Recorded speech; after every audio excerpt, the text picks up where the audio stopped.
Seguimos adelante en Telebuen Día. Es muy grato recibir cada tanto el valioso aporte de Julio Villamide, experto en negocios inmobiliarios, asesor, broker en este sector. Julio, buen día, ¿cómo le va? Hola, buenos días, gracias. Bueno, gracias a usted por estos minutos. El otro día me tocó, y aprovecho para saludar y felicitar a Argentederes, me tocó moderar un encuentro entre la Cámara de la Industria de la Construcción, con José Ignacio Otegui, y con el secretario general del ZUNCA, con el estimado sindicalista que también estuvo allí, Oscar Andrade, debatiendo, pero sobre todo destacando lo que ha sido un sano acuerdo en el sector, ¿no? Porque son sectores importantes, potentes, 7.000 empresas en la Cámara de la Construcción y algo así como 30.000 trabajadores en el ZUNCA. Sí, creo que cerca de 40.000 afiliados tiene el ZUNCA, en 77.000 trabajadores que tiene el sector.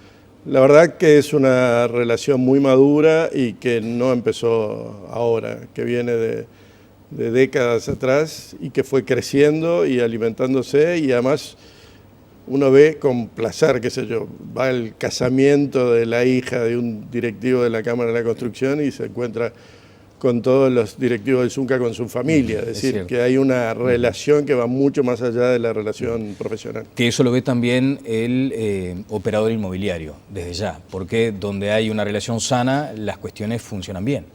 Sí, en realidad el sindicalismo debiera ir migrando hacia, evolucionando hacia una posición bastante más sensata, que entendiera que estamos todos en el mismo barco y que si bien todos queremos una mejor distribución de la renta y que obviamente los salarios mejoren, esas cosas no pueden ser ni por decreto, ni de golpe, ni ajenas a la realidad del sector. Yo creo que una de las virtudes del ZUNCA en esta etapa, que consiguió un muy buen acuerdo 3 años atrás, fue no intentar repetirlo. Claro. O sea, bueno, le ganamos 5-0 a los empresarios hace 3 años, pero si le volvemos a ganar 5-0, liquidamos el negocio. Y creo que lo entendieron y por eso se pusieron de acuerdo rápidamente. Estas crispaciones muchas veces en otros sectores son las que, no digo que ahuyenten al inversor extranjero, pero sí lo ponen en sobreaviso de que las cuestiones a veces no funcionan como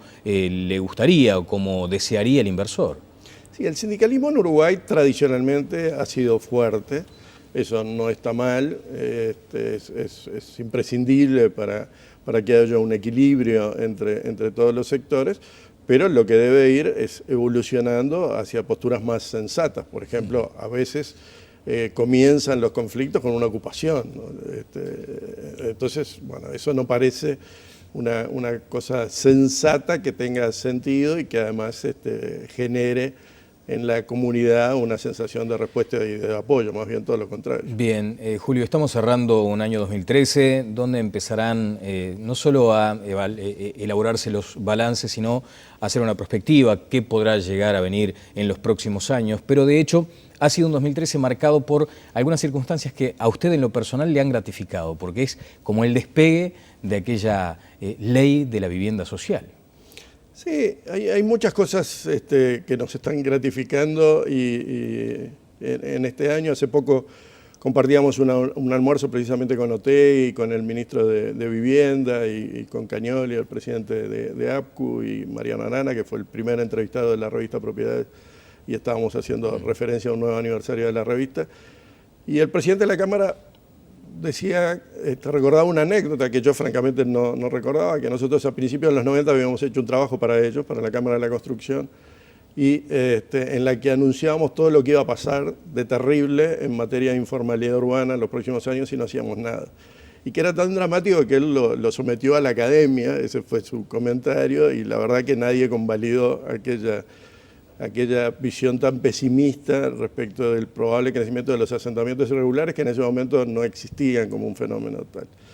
Y que él recordaba en la Cámara cada tantos años cómo se venía dando ese crecimiento y cómo se venía dando aquel pronóstico.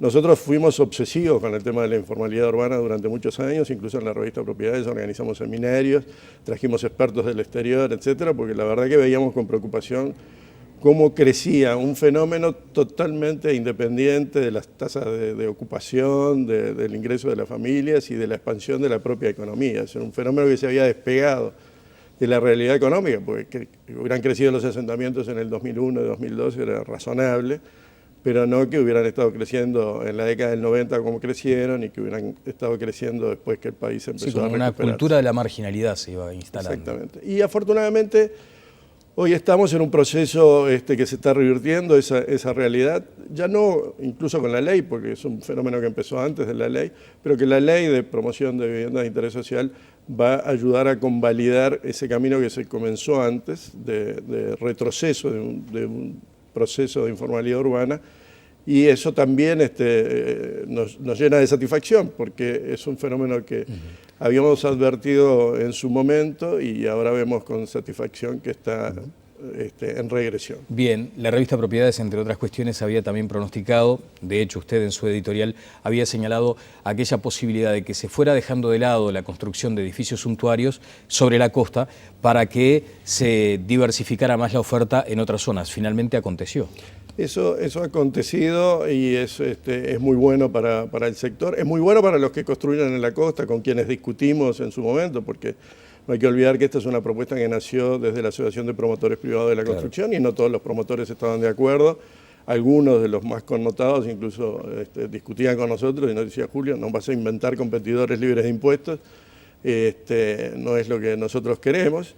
Y bueno, les hacíamos ver que en definitiva esa película, como veníamos nosotros, que el 99% de las nuevas construcciones se hacían en la costa, tenía un final que no era bueno para el sector, no era bueno para la industria de la construcción y no era bueno en definitiva tampoco para los consumidores y hasta para los propios inversores. E intentamos cambiar un poco el final de esa historia, distribuyendo mejor en el territorio y evitando que se formara un sobrestock sin vender en la costa, que luego representará 4 o 5 años de parálisis prácticamente total de la oferta. Para quienes nos enfrentaban diciendo eso, nosotros lo que le decíamos es: ok, te vamos a sacar cientos de millones de competidores de la costa. Si tú quieres seguir en Pocitos y en Punta Carretas, vas a poder seguir haciéndolo, pero ya no todo el que vaya a construir en Montevideo con esfuerzo privado va a ir a la costa, porque no se puede construir el 80% de la oferta para el 20% de la demanda. Eso se puede hacer un año, pero no se puede hacer eternamente.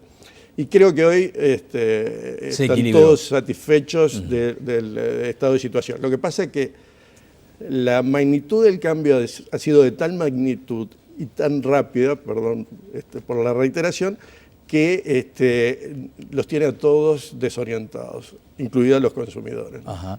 Bueno, a ese punto queríamos llegar. Primero, tú mencionabas al pasar, ¿hay sobrestock hoy en la costa? ¿Se puede definir eso? Nosotros hacemos un trabajo para la Cámara de la Construcción que medimos el stock sin vender cada 6 meses. Es un trabajo que hace 3 años la Cámara de la Construcción, preocupada, nos encargó, que no ha divulgado a la prensa, que lo divulga entre sus asociados para que ellos tomen la decisión en definitiva y no contaminar con una información adicional el mercado. Y en esas medidas, el último semestre controlado, que es el 30 de junio de 2013, fue el primer semestre en el que el stock de viviendas en la costa cayó, a la venta cayó. Ese es un dato magnífico, luego de 7 u 8 semestres en el que constantemente venía subiendo. Todavía no estábamos en zona de riesgo, pero en definitiva lo que se quería lograr con la ley se logró, porque el stock puede caer por menor lanzamiento de productos y por un aumento de las ventas o por ambas cosas. Bueno, y allí es donde tú señalabas la confusión de quienes están dispuestos a entablar un negocio inmobiliario. ¿Por qué se da esa confusión hoy? Porque es muy rápido el cambio en el modelo de negocio. O sea, a nosotros nos gusta decir que venimos de un modelo de negocios a la Argentina, muy orientado al inversor. Los argentinos invierten 2.000, 3.000 millones de dólares todos los años en inmuebles. Lo hicieron durante mucho tiempo en Argentina, prácticamente en Buenos Aires y en Punta del Este. Y ahora que no lo pueden hacer en Argentina, lo hacen en Montevideo, lo hacen más en Miami, lo están haciendo también en Asunción, etcétera.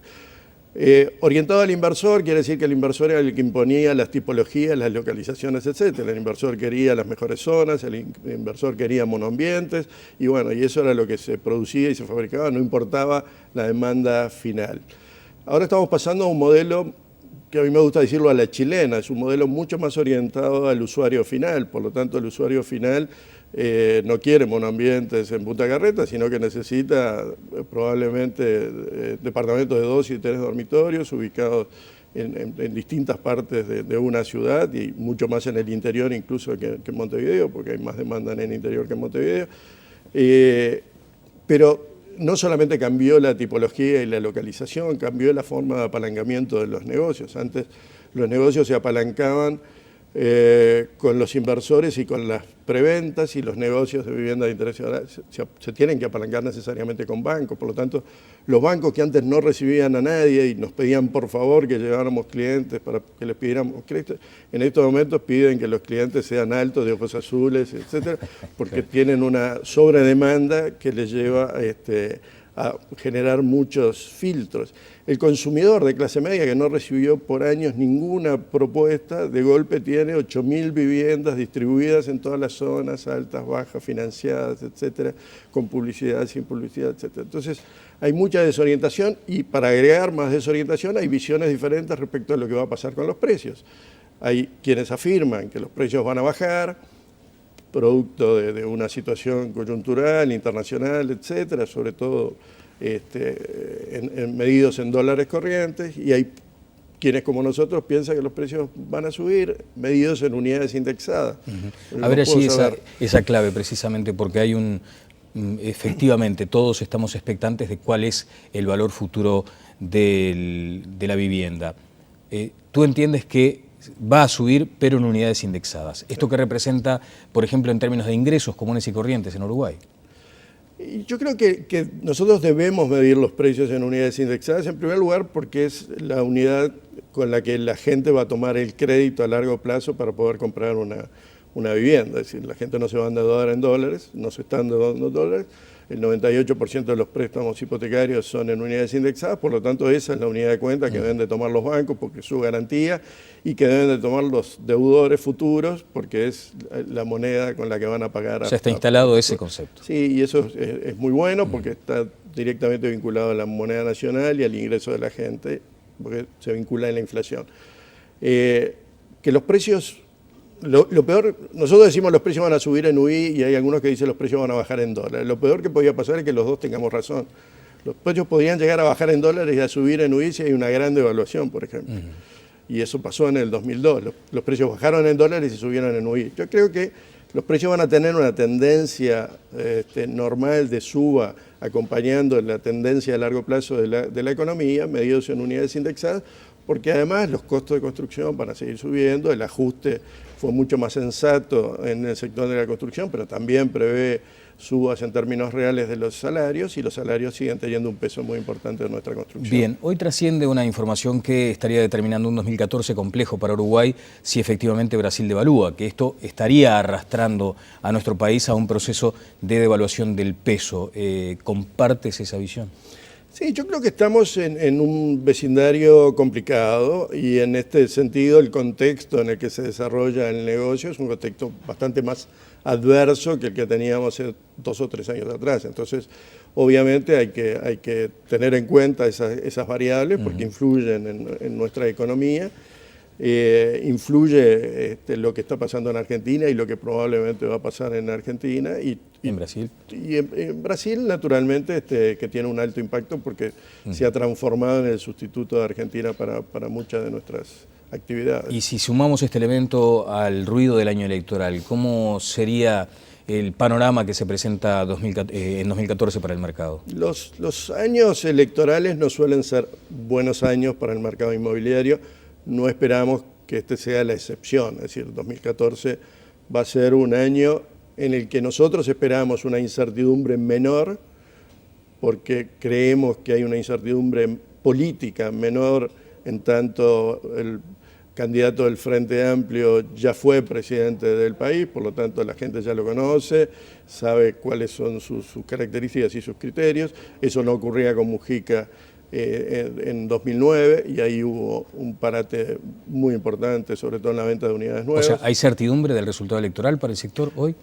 Yo creo que hay incertidumbre para la gente. Si las encuestas que dicen que el 77% piensa que Tabaré Vázquez va a ser el próximo presidente, daría la sensación que la mayor parte, y no solo los frente amplistas, están convencidos de esa situación. Lo que creo es que no hay incertidumbre. Tabaré Vázquez no genera incertidumbre respecto de qué hará, cuál será su política económica, etcétera. Por lo tanto, eso no se va a proyectar en las decisiones de la gente.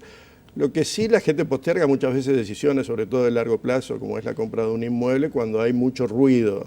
Y el ruido en toda campaña electoral es inevitable. Bueno, sí, es bastante, por otra parte. Después tenemos ahora la proximidad de otro momento importante, que es el verano, ¿no? Suele tomarse como una referencia. Allí también se ha notado la incidencia de Miami, la seducción de Miami en el inversor argentino. ¿Consolidada ya esa tendencia? Sí, está consolidada. Miami resulta muy atractivo. En Miami se está formando una burbuja inmobiliaria colosal y lo peor es que se está formando cuando todavía los pedacitos de la anterior no terminaron de caer al piso, ¿no? Pero bueno, el mundo es así, hay un exceso de liquidez y la verdad que para nosotros, incluso para Punta del Este, por supuesto que me van a odiar los colegas de Punta del Este con lo que voy a decir, Miami es una bendición porque todo exceso de liquidez que pueda dirigirse hacia lo más lejos posible de nuestro territorio es bienvenido. Los excesos de liquidez sobre un mercado generan patologías que después las pagamos con años de crecimiento. Por supuesto que nos encanta recibir capitales y cobrar comisiones y ganar dinero, etcétera, pero esa euforia es como la de la droga, imagino, ¿no? Es decir, es un muy buen momento, pero después lo que viene después es terrible. Qué comentario interesante, ¿no? O sea, no sé por qué recuerdo aquello de más vale pájaro en mano que 100 volando, ¿no? O sea, más vale aquella inversión más segura, más garantizada, digamos, que esa cuestión de la efervescencia. Yo creo que Punta del Este tiene, y bueno, lo estamos viendo en estos días con estos mega casamientos de brasileños en la península, tiene la posibilidad de transformarse en el barrio alto de la región y de hecho se está transformando y además tiene la posibilidad de transformarse en una ciudad de residencia permanente, que yo creo que va camino a eso, muy gradualmente, muy lentamente, pero creo que pensar en una ciudad de 40, 50 mil habitantes en un horizonte no muy lejano es una posibilidad. Bien. Y dejarlas fuera de las burbujas inmobiliarias y que esas cosas pasen lo más lejos posible. Entonces Miami es una bendición en estos momentos, porque si no, esos cientos y miles de millones de dólares de los argentinos estarían invirtiendo acá y nos harían explotar. Un apunte sobre lo anterior, Julio. ¿Está Punta del Este preparada para recibir esa población que sería ya casi definitiva? Sí, yo creo que se ha ido preparando, que la infraestructura ha ido mejorando, sobre todo la de saneamiento, que era uno de los de Punta del Este. Probablemente tenga que mejorar la estructura vial. Hace un año y medio más o menos, en plena baja temporada, tuvieron que coordinar el Zunca y la Cámara de la Construcción con los colegios para que no salieran a la misma hora, no terminaran a la misma hora las obras y los colegios, porque colapsaba el tránsito en invierno, simplemente porque salían juntos los obreros, que ahora tienen auto en Punta del Este en una buena medida, y los chicos de los colegios. O sea, Punta del Este ha estado creciendo, tiene un futuro maravilloso y sobre todo tiene un futuro en la medida que sea un crecimiento estable, ajeno a esas mega especulaciones que a veces se dan en el mundo inmobiliario. Bien, otra señal interesante ha sido la erradicación de empresas en Uruguay. Sí, la erradicación de empresas, naturalmente que esto que ha pasado con los puertos tiene un impacto negativo para muchas empresas en el área logística, pero bueno, eso también se inserta. Recuerdo que hace algún tiempo Alfredo García nos invitaba a escribir en Voces sobre qué hacíamos con Argentina, y yo decía, hace un par de años, de estar lo más lejos posible, porque el deterioro institucional en ese país va a ser tan grande, pero además no tenemos que perder la perspectiva que si nosotros comparamos el PBI per cápita de Argentina y de Uruguay de los últimos 150 años, estuvimos 3 veces con el PBI per cápita por encima y las 2 veces anteriores estuvimos al borde de la guerra y la tercera es ahora. Empezamos el siglo XX estando 30% por debajo, el PBI per cápita de Uruguay por debajo de la Argentina. En este momento estamos 30% por encima, pero podemos estar en el 2018 50% por encima si se cumplen las proyecciones del Fondo Monetario Internacional. Las 2 veces anteriores que eso pasó en la historia, a principios del siglo XX y mediados del siglo XX, estuvimos al borde de la guerra. Entonces, de Argentina, de este gobierno, no de los argentinos con los que tenemos una relación de hermanos entrañable, pero con este gobierno lo más lejos posible, y bueno, lo volvemos a reafirmar. No podemos esperar absolutamente nada que beneficie a Uruguay, y todos sus actos van a ser hostiles. Bien, es preocupante además ese panorama. Julio, finalmente ya nos quedan algunos minutos, simplemente como para un avance sobre otro aspecto que ha tenido sus oscilaciones durante el año 2013, y es la venta de campos. O sea, aquel impulso fenomenal de años anteriores parece que ha decrecido. Bueno, ese en cierta forma también es un problema, entre comillas, que tuvimos en el mercado inmobiliario urbano, ¿no? En la década del 70, que tuvimos un escenario bastante parecido a con mucho ingreso de capitales, con dinero muy barato, etc., las opciones de inversión eran binarias, o se iban a opciones financieras de colocación de capitales en el sistema financiero, o eran ladrillos.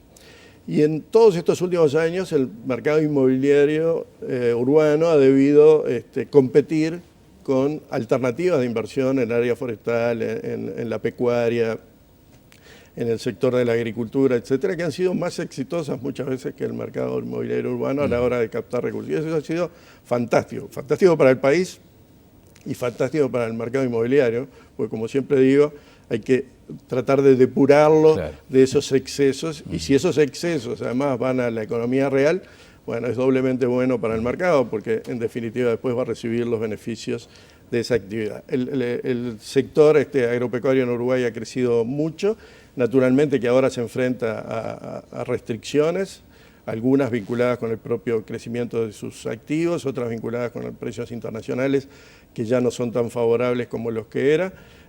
Por lo tanto, parecería haber, yo no soy un experto en esto, pero parecería haber un escenario un poco más adverso, y se comienza a reflejar en menor nivel de transacciones o en una caída en el nivel de los arrendamientos, etcétera, que bueno, está alineado con esas expectativas de la gente, ¿no? Bueno, muchas gracias como siempre. ¿Me deja pasar un aviso? ¿Cómo no? Encantado de la vida. El próximo jueves hacemos un seminario en la revista Propiedades, justamente a raíz de toda esta incertidumbre que existe en el sector. ¿El jueves? ¿A qué hora, Julio? En la tarde. Pueden averiguar más datos por el 2908-4305 o por suscripciones @revistapropiedades.com.uy. Participa Cañoli, el presidente de la Asociación de Promotores, Otegui, el presidente de la Cámara de la Construcción, Capurro de CPA Ferrer, por la parte de Economía, y nosotros. La idea es tratar desde distintas ópticas, de la económica, la de la promoción privada, la de la construcción y la del sector inmobiliario, tratar de entender un poco qué pasa y tratar de ver qué va a pasar un poco con los precios, qué puede pasar con la ley, cuál es el cambio de modelo de negocios que se está instrumentando y cómo deberíamos posicionarnos en los próximos 20 años para realmente sacar el máximo provecho a esto que está empezando a ocurrir. Bueno, así que el jueves tendremos allí el GPS que tanto se reclama, ¿no?, para orientarnos. ¿En la torre? En la torre de los profesionales, en el 4º piso. Perfecto, en el 4º piso el jueves a la tarde. Muchas gracias, Julio. Muy amable, gracias a como usted por la siempre. invitación. Bueno, estuvo con nosotros Julio Villamide, director de la revista Propiedades. Además, quedan los datos aquí si ustedes están interesados en esta actividad del jueves. Vamos a una pausa y seguimos adelante en Telebuen Día. Presentó SECOM, primer servicio de compañía.